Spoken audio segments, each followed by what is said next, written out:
Opposition House Leader.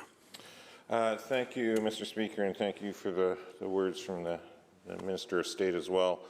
And certainly, as we approach Indigenous Day on Monday, and reflecting on what the discovery in Kamloops of the 215 lost children, what it has done for us as a community, as a nation, in terms of a conversation around reconciliation, and how serious it is that we all move forward in a good way and in a meaningful way.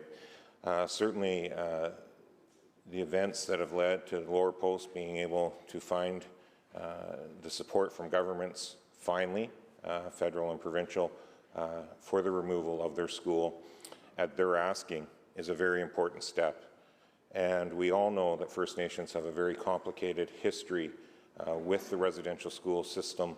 And I say that because there are some nations that have chosen not to remove their schools. So we cannot just assume that all schools need to be removed, but we need to be working in a much quicker fashion to support across jurisdictions, federal and provincial, to support those nations that do choose to remove these buildings that have inflicted so much generational pain amongst their people.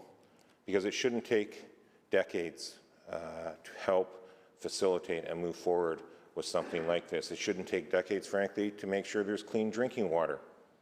And so if we are going to be truly meaningfully engaging in reconciliation, we need to be taking the requests and the asks moving forward from these Indigenous nations quite seriously and actually find ways to action them. The lower post removal is a good step in that direction, and it makes us all happy to know that that will finally happen at the direction of the leadership up in lower post. So I thank you for this time, Mr. Speaker, and I look forward to more meaningful, tangible actions towards reconciliation in the days, weeks, and months and years ahead.